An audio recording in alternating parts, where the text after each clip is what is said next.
Now, people who competitively play Ultimate Frisbee say that throwing and catching is not the easiest thing to do. Roll Tide! Roll! The Alabama-Auburn rivalry has always been a heated one, but for some families, they say it even splits them up. The Tide will continue their road to their 6th national championship under head coach Sarah Patterson this Friday in Baton Rouge against rival LSU. If you're driving down the road this holiday season, there are some things you need to be aware of before you pull off at that rest stop. Around 9 p.m. on Thursday night, some of the earliest Black Friday shoppers made their way into Toys R Us in Tuscaloosa. Some stopped for toys, making a traffic jam, and some made their way smoothly inside. Eric Anders is known to most Alabama fans for the fumble he forced in the 2009 national championship game. Gilbert fumble, ball's loose, Bama's got it. Now, Anders is stepping into the ring and taking on a whole new type of competitor. I'm just a competitor, and without football, I feel like I was missing something in my life, so I figured this would be the next best thing. Anders is training for MMA, or mixed martial arts fights, and he says putting on the gloves with some of these guys can be daunting. And when you're competing with guys like Walt Harris or the Courtney Upshaws when it comes to football, sometimes, I'm just not there yet. So my goal is just to outwork everybody, and, even if someone's better than me, if I'm working harder than they are, then, sometimes I come out on top. Sometimes, their experience and talent trumps mine, but eventually I'm going to get to where I want to be. Wearing scuba gear to train the body to intake less air, Anders says the conditioning and training for MMA is unlike anything he's experienced before. This is nonstop. You saw how it was on that treadmill, man. It's brutal. You can't breathe out your nose, and you're basically breathing through a straw. No offense to Nick Saban and Scott Cochran, but this condition is on a whole nother level.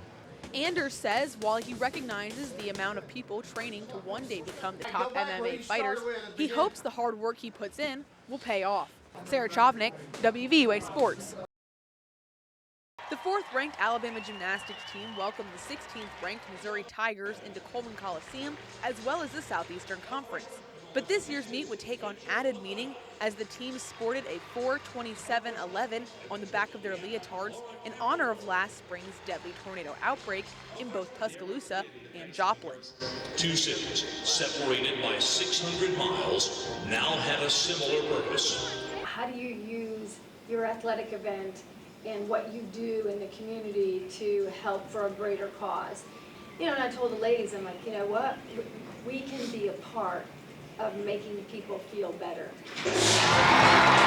Over $20,000 was given to the nonprofit Read Bama Read to help donate books to schools affected by the April storms. That's a total of $22,400. Those that traveled the nearly 600 miles from Joplin say it's good to be able to join together with a community that experienced something so similar. Once a tragedy hit us, that some of the attention was drawn away from Tuscaloosa towards Joplin, so we were always really encouraging people to head down there as well, because you guys still needed that support. Alabama state and city officials were on hand to support the Tide ladies, all while hoping the event offered hope to both communities.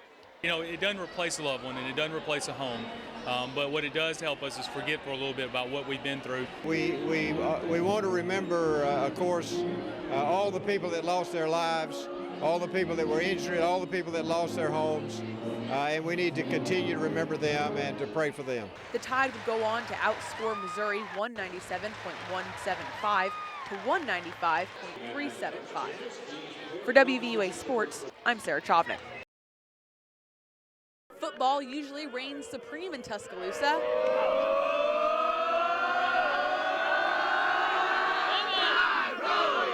But it was a different story this past weekend.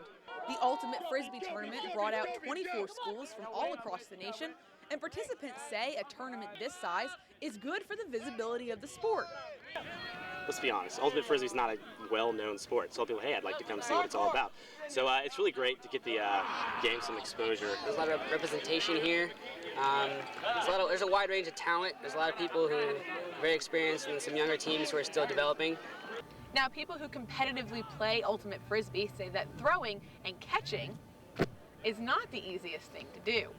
I play a lot of sports, and I felt like it's pretty much the most demanding sport I've ever played.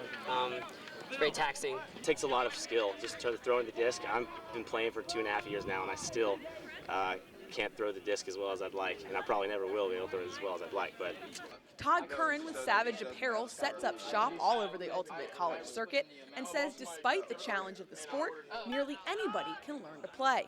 Most Ultimate players haven't even picked up a disc until they got to their freshman year of college, and it's really cool to see them progress through the 4 years at any school. Alabama was eliminated in the quarterfinals, but they intend to keep holding the tournament for as long as they can.